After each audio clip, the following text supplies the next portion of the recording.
오늘 아침 우리에게 주신 하나님의 말씀은 잠언 25장 15절로 28절의 말씀입니다. 잠언 25장 15절로 28절의 말씀을 봉독하겠습니다. 오래 참으면 관원도 설득할 수 있나니 부드러운 혀는 뼈를 꺾느니라. 너는 꿀을 보거든 조카리만큼 먹으라. 과식함으로 토할까 두려우니라.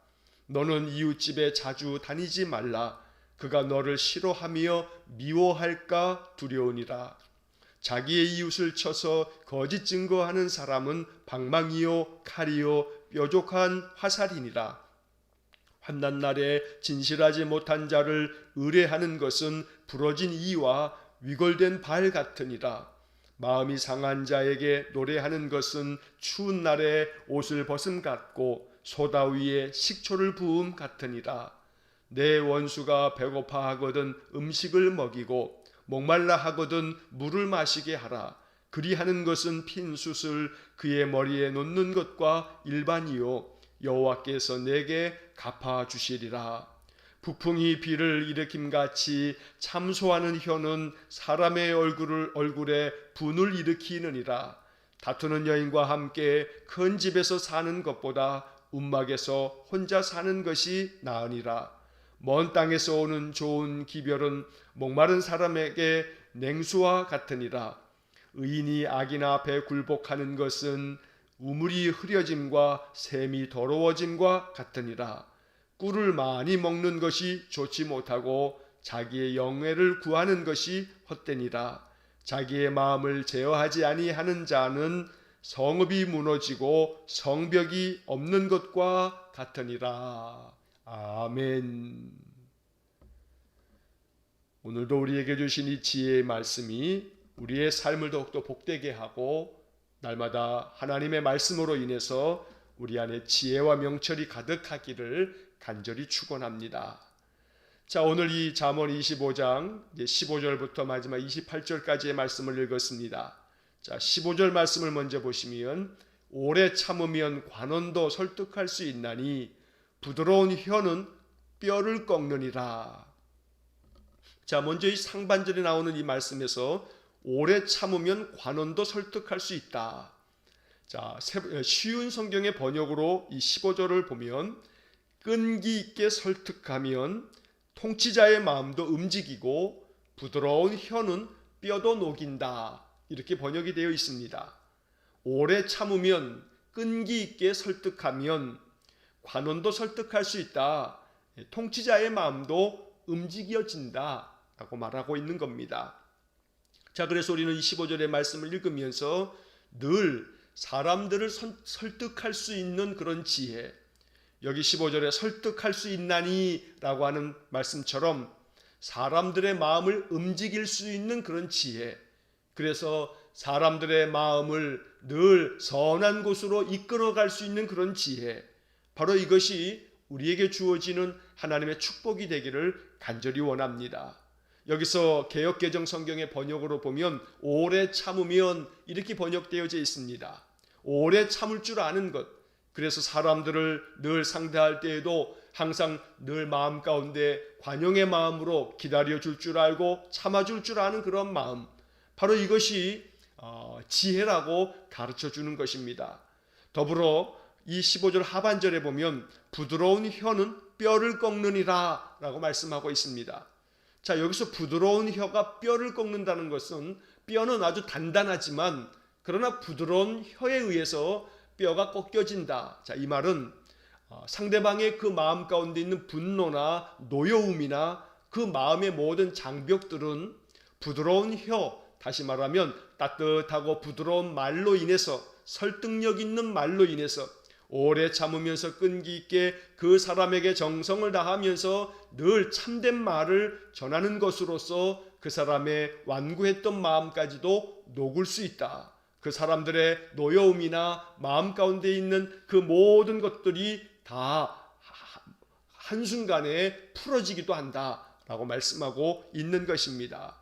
그래서 오늘 15절 말씀을 읽으면서 언제나 우리에게 하나님 지혜를 주셔서 사람들의 그 완고한 마음이나 마음의 장벽까지도 녹여낼 수 있는 설득력 있는 부드러운 말을 할 수 있는 그런 지혜를 하나님께서 우리에게 가득 부어주시기를 간절히 축원합니다. 자, 16절의 말씀을 보면 너는 꿀을 보거든 조카리만큼 먹으라. 과식함으로 토할까 두려우니라. 자, 꿀을 보거든 조카리만큼 먹으라. 자, 여기서 이 조카리만큼 먹으라라고 하는 이 번역이 조금 우리에게 그냥 쉽게 읽다 보면 이 말씀을 오해할 수도 있습니다. 꿀을 보거든 조카리만큼 먹으라, 많이 먹으라 이런 식으로 이해할 수가 있기 때문에 그렇습니다. 자, 이 16절의 말씀을 세번역 번역은 이렇게 번역해 놨습니다. 꿀을 발견하더라도 적당히 먹어라. 과식하면 토할지도 모른다. 자, 이 16절에서 중요한 단어는 과식함으로 토할까 두려우니라. 이 하반절이 나오는 말씀입니다. 과식이라고 표현되어 있습니다. 자, 이것은 지나친 욕심이나 탐욕을 경계하고 있는 말씀입니다. 꿀이 비록 좋은 것이지만 그러나 그 좋은 꿀이라 할지라도 그저 조카리만큼 먹으라 라고 이렇게 표현되어 있습니다만 세번역의 번역이 훨씬 더 우리의 마음속에 쉽게 이해가 됩니다. 적당히 먹어라. 좋은 꿀이지만 그 꿀을 보게 되거든 적당히 먹어야지 이것을 과식하게 되면 토할까 두렵다. 그러므로 어떤 것이든 적당함으로 우리가 취할 줄 아는 그것이 지혜라고 가르쳐 줍니다. 그렇지 아니하고 조금씩 부리는 우리의 마음의 욕심은 결국 탐심이 되고 결국 그것으로 인해서 화가 돌아온다는 사실을 기억해야 되겠습니다. 자, 17절 말씀을 보면 너는 이웃집에 자주 다니지 말라. 그가 너를 싫어하며 미워할까 두려우니라. 자, 이웃집에 자주 다니지 말라라고 하는 것은 이것은 가까운 그런 이웃이요 가까운 사이라 할지라도 항상 그 가까운 사이에 있어서 적당한 그런 관계나 또 예절 또 그 사이에서 지켜야 할 그런 것들이 있다라고 말하는 겁니다. 자, 세번역 성경의 번역은 이것을 이렇게 번역해 놨습니다. 이웃집이라 하여 너무 자주 드나들지 말아라. 너무 자주 드나들다 보게 되면 내가 실수하기도 하고 그 사람의 실수에 대해서 내 마음이 서운한 마음이 들면서 용납하지 못할 수도 있으니 사람의 관계라고 하는 것은 적당한 관계를 두는 것이 필요하지 그것이 너무 밀접하게 되어졌을 때 마음 가운데 넓은 덕이 없으면 그 마음 속에 그저 오해하게 되고 상처받게 되고 그러면 그 관계가 오히려 더 악화되거나 깨질 수 있으니 이웃집에 자주 다니지 말라라고 하는 이 교훈을 통해서 우리가 사이가 좋다라고 하는 것은 우리 매일 성경 그 옆에 해설을 보게 되면 참 좋은 해설이 있습니다. 사이가 좋다라고 하는 것은 그것은 뒤집어 얘기하면 좋은 사이라고 하는 것이 어떤 사람과 사람 사이의 간격을 말하고 있는 것인데 적당한 간격이 있는 것이 이것이 좋은 사이가 되는 것이고 좋은 그런 관계가 된다. 그래서 사이가 좋다는 것은 사람과 사람 사이에 합당한 예의를 지키면서 적당한 관계를 갖는 것, 또 거리를 갖는 것, 이것을 이야기한다는 것입니다. 언제나 우리가 늘 많은 사람들과 인간관계를 맺어갈 때 그 사람들과 나 사이의 사이가 어떠한지를 잘 살펴서 너무나 더 지나치게 가까워지더라도 그것이 혹여라도 실수가 되지 않도록 또 더불어 그 사람의 실수조차도 내 마음 가운데 조금 더 넓은 마음으로 용납할 수 있는 그러한 지혜가 우리에게 있기를 원합니다. 만약에 그렇지 않다면 이웃집에 자주 다니지 말라 하는 이 말씀을 받아들여야겠습니다. 자, 그 다음에 18절 말씀에 보면 자기의 이웃을 쳐서 거짓 증거하는 사람은 방망이요 칼이요 뾰족한 화살이니라. 자, 거짓 증거하는 사람들, 이 사람들은 방망이요 칼이요 뾰족한 화살이다. 자, 이 말은 그 거짓 증거하는 사람으로 말미암아 우리의 삶이 방망이로 그 모든 물건들을 깨뜨리는 것처럼 혹은 또 칼이나 화살로 사람의 생명까지 해할 수 있는 것처럼 이웃을 쳐서 거짓 증거하는 사람들은 이렇게 모든 것들을 망치는 사람들이다 라고 말하고 있는 겁니다. 자, 여기서 우리는 이 거짓 증거한다라고 하는 이 말이 오늘날에 참 계속해서 거짓 뉴스를, 가짜 뉴스들을 만들어내고 또 여러 가지 많은 악플이라고 말하죠. 못된 댓글들을 달면서 있지도 않은 말들을 계속해서 만들어내는 것들, 이것은 사회적으로 그런 행동들이 얼마나 사회적인 그러한 손실과 또 많은 상처들을 안기는지 모릅니다. 그래서 오늘 이 18절의 말씀은 방망이요 칼이요 뾰족한 화살이 된다라고 말하고 있는 겁니다. 지혜로움은 언제나 참되고 진실된 말을 하는 것, 이것이 하나님 주시는 지혜라고 말씀합니다.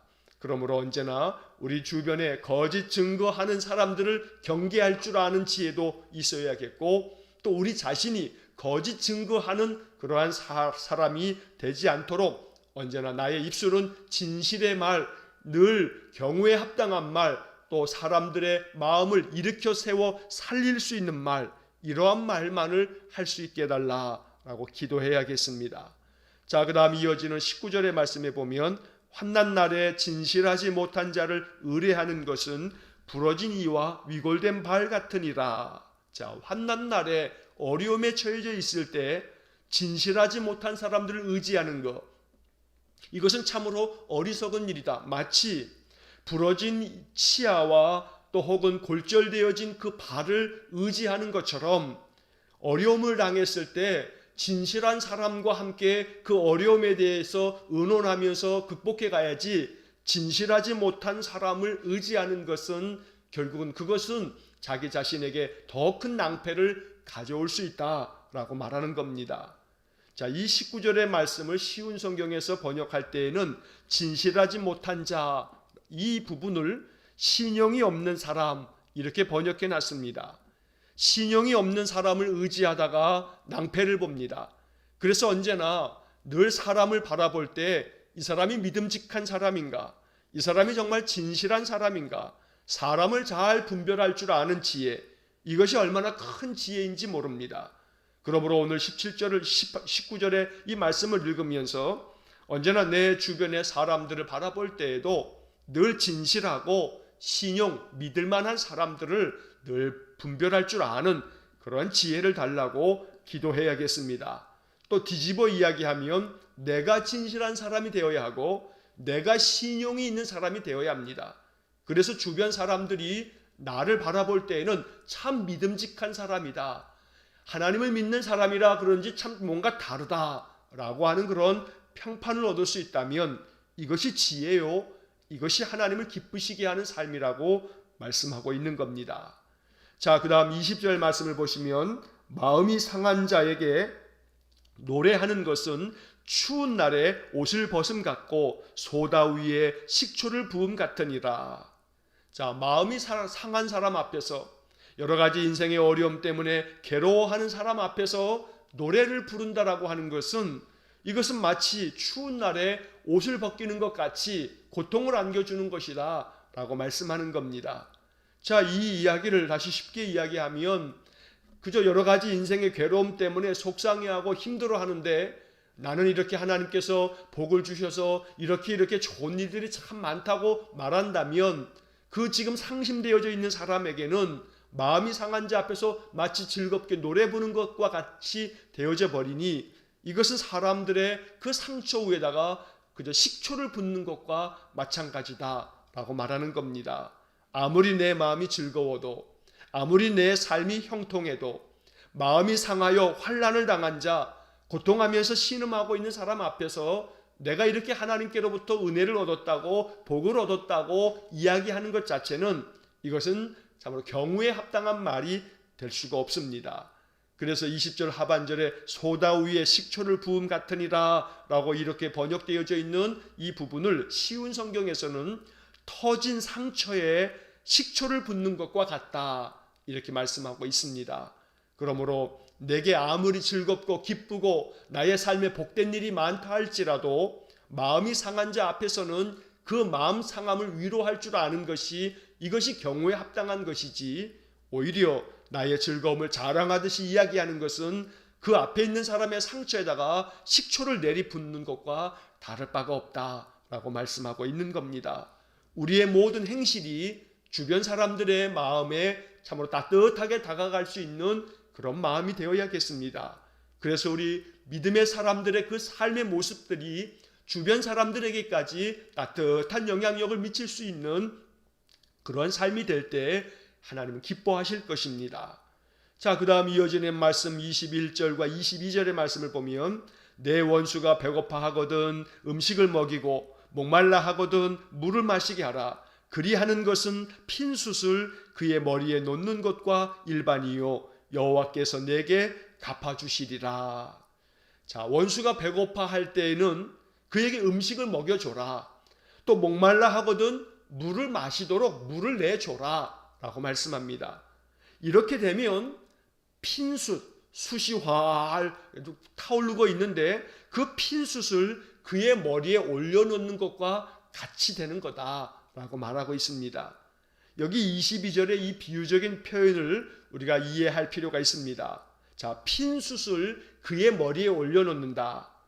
여러분 매일 성경 그 본문이 있는 오른쪽 아래 보면 작은 글씨로 핀숯을 그의 머리에 놓는 것에 대해서 그 의미를 이렇게 적어놓고 있습니다. 두 가지로 이해할 수가 있습니다. 자, 핀숯을 머리에 올려놓게 되면 그러면 얼굴이 시뻘개집니다. 뜨거운 그 기운 때문에 그 숯의 뜨거운 열기 때문에 얼굴이 뻘개집니다. 그래서 이것은 비유적으로 얼굴이 뻘개진다는 것은 부끄러움을 느껴서 나는 저 사람에게 악을 행했는데 저 사람에게 나는 분명히 원수인데 내가 배고프다고 저 사람은 나에게 음식을 내주는구나. 내가 목마르다고 저 사람은 나에게 물을 내주는구나. 그러니 참 나의 그 지난날의 행동이 얼마나 부질없고 어리석은 행동이었는가 그 사람의 마음 가운데 느끼면서 얼굴이 그저 부끄러워서 뻘개질 것이다 라고 말하는 그런 비유적 표현으로 이해를 하고 있는 겁니다.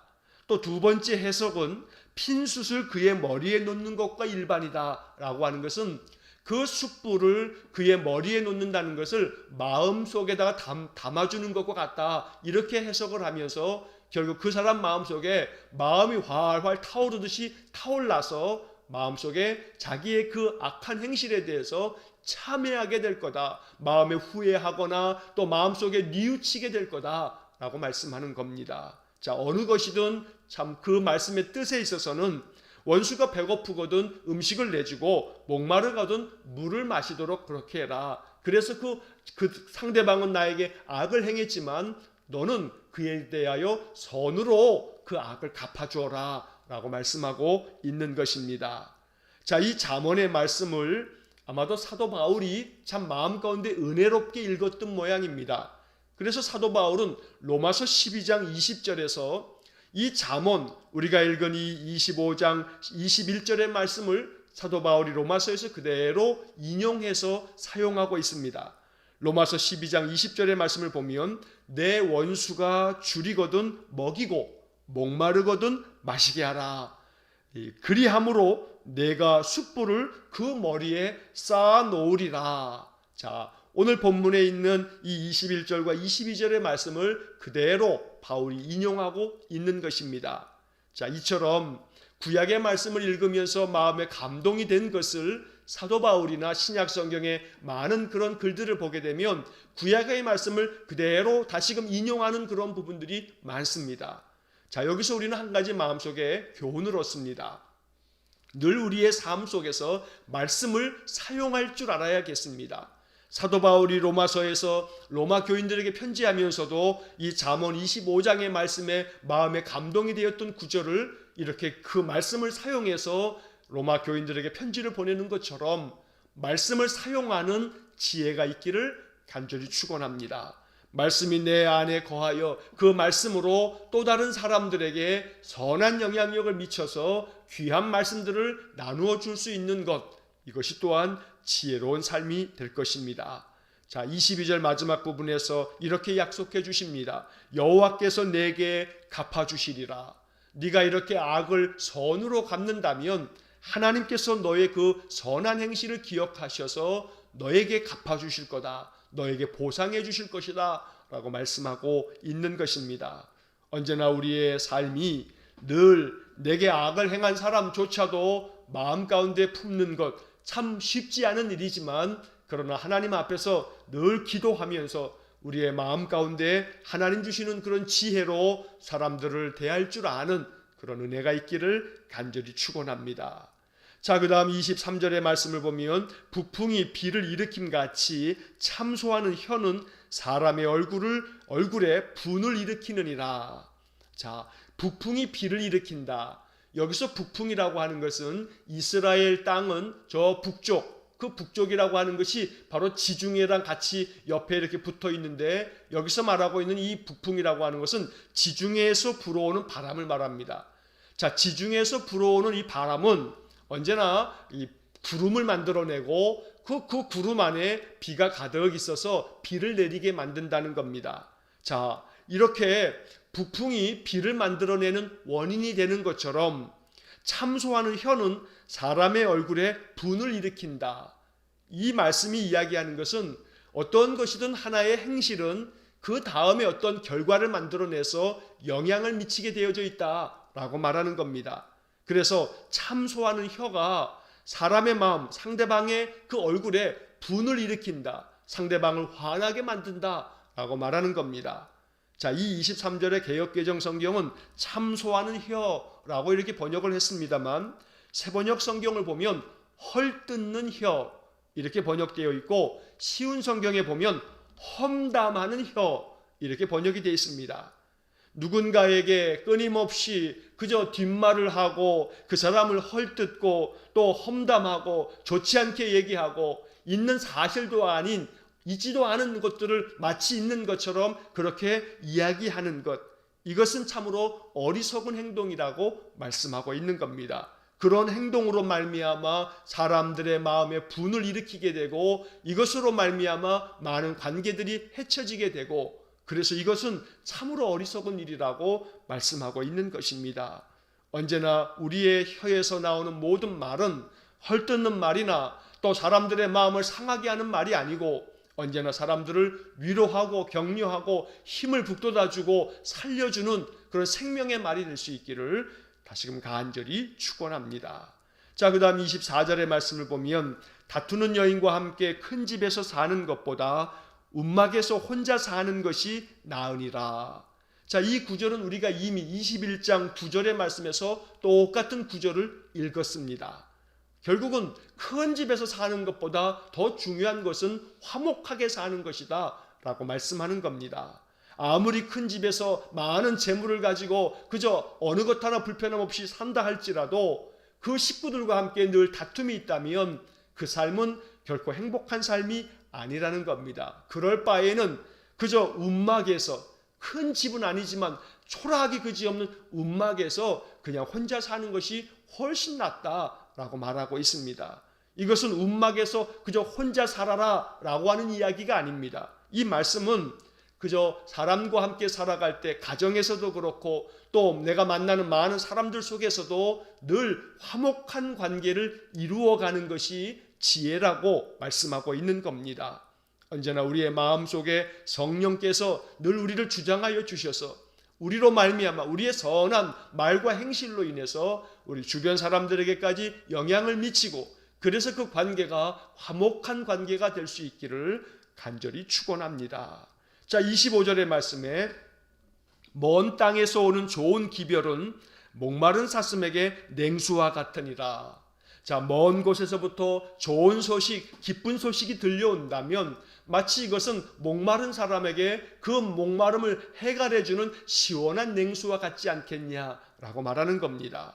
그래서 여기서 중요한 것은 언제나 좋은 소식, 기쁜 소식, 사람들의 마음에 시원한 얼음 냉수같이 마음을 시원하게 해줄 수 있는 그런 소식, 그런 말을 전하는 것, 이것이 지혜다라고 말하고 있습니다.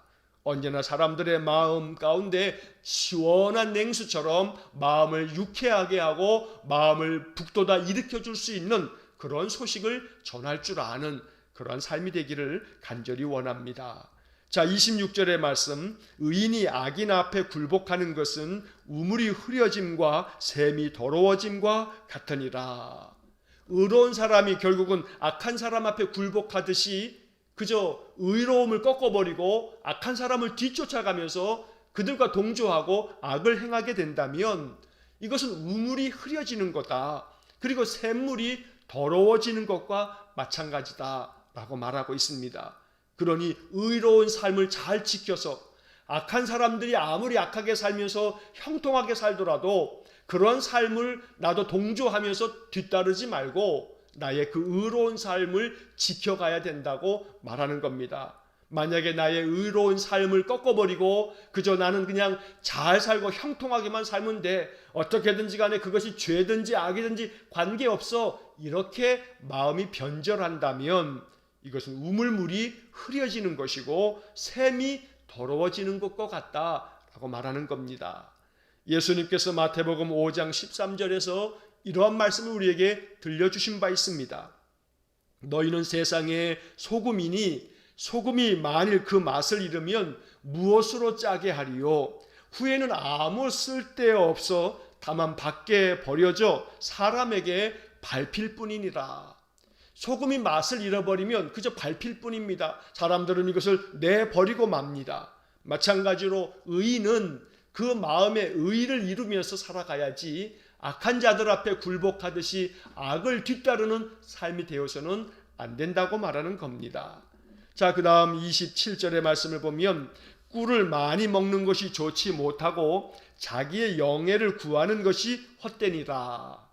자, 여기서 이 27절의 말씀에서 세번역 성경에서는 너무 또 지나치게 이러한 말씀들을 덧붙이고 있습니다. 꿀을 너무 많이 먹는 것이 좋지 못하고 자기의 영예를 지나치게 구하는 것이 헛되다라고 말하고 있는 겁니다. 그래서 무엇이든지 지나치면 그저 부족한 것보다 못하는 그런 상태가 돼버립니다. 그래서 늘 어떤 삶이든지 간에 항상 절제할 줄 알고 또 그저 조금 모자라더라도 모자람이 낫지 지나치게 되면 그것은 오히려 더 큰 화가 된다고 말씀하고 있는 것입니다. 그래서 이어지는 마지막 28절의 말씀에서 자기의 마음을 제어하지 아니하는 자는 성읍이 무너지고 성벽이 없는 것과 같으니라. 다시 말해 마음을 잘 제어하듯이 절제할 줄 아는 마음이 결국은 이것이 자기 자신에게도 큰 복이 된다고 말씀하고 있습니다. 그러므로 무엇이든지 너무 지나치지 아니하고 잘 마음을 제어하여서 늘 자기 자신의 삶을 절제하고 잘 다스릴 줄 아는 것, 이것이 지혜라고 가르쳐주고 있습니다. 언제나 우리의 삶이 잘 절제가 되어지고 또 모든 삶에 있어서 내 마음을 잘 다스리고 제어할 줄 알아서 언제나 하나님 말씀하시는 말씀을 벗어남 없이 그 말씀 안에서 지혜와 명철을 얻어서 우리의 삶이 참으로 모든 사람들에게도 너무나 귀한 영향력을 미치고 하나님께도 얼음 냉수처럼 하나님 마음을 시원하게 해드리는 귀하고 복된 믿음의 삶이요 지혜의 삶이 되시기를 주의 이름으로 간절히 축원합니다. 기도하겠습니다. 사랑이 많으신 아버지 하나님, 오늘도 잠언의 지혜의 말씀을 마음 깊이 간직합니다. 이 말씀을 통해서 하나님 주께서 부어주시는 지혜가 또 명철이 우리 성도들의 삶 속에 늘 드러나도록 역사해 주옵소서. 말을 할 때에도 또 행동을 할 때에도 우리 성도들의 모든 마음의 계획과 또 삶의 모든 일정 속에서 하나님께서 말씀을 통해서 주시는 지혜와 명철로 인해서 어느 것 하나 참으로 부족함 없이 하나님의 그 은혜로 늘 우리의 삶이 채워지도록 복을 내려 주옵소서. 간절히 원하오니 말씀 구절 구절을 읽을 때마다 이 말씀을 나의 삶에 적용해서 이 말씀을 내 생활 속에서 어떻게 이루어낼 건가 늘 기도할 수 있게 해주시고, 그래서 모든 말씀들이 조금씩 우리 성도들의 삶 속에서 작은 열매가 되어질 수 있도록 은혜를 내려 주옵소서. 오늘도 한날의 삶을 주님께 의탁합니다. 우리 성도들의 모든 삶의 출입을 안전하게 지켜주시고 눈동자같이 보호하여 주시고 우리 주님 주시는 그 은혜와 평강을 감사하면서 한 날 한 날을 보낼 수 있도록 복을 내려 주옵소서. 예수님 거룩하신 이름으로 기도하옵나이다. 아멘. 우리 구주 예수 그리스도의 은혜와 하나님 아버지의 극진하신 사랑과 성령의 교통하심이, 지혜의 말씀이 우리의 삶의 양약이 되어 내 삶이 형통의 복, 은혜의 복이 충만해지고, 또 이러한 것들이 주변 사람들에게도 선한 영향력을 끼쳐지는 복된 삶이 되기를 소원하는 머리 숙인 귀한 성도들 위해와 저들 가정과 온 가족들 위해, 우리 성도들의 모든 삶의 영역 위에 이제로부터 영원토록 함께 하시길 간절히 축원하옵나이다. 아멘.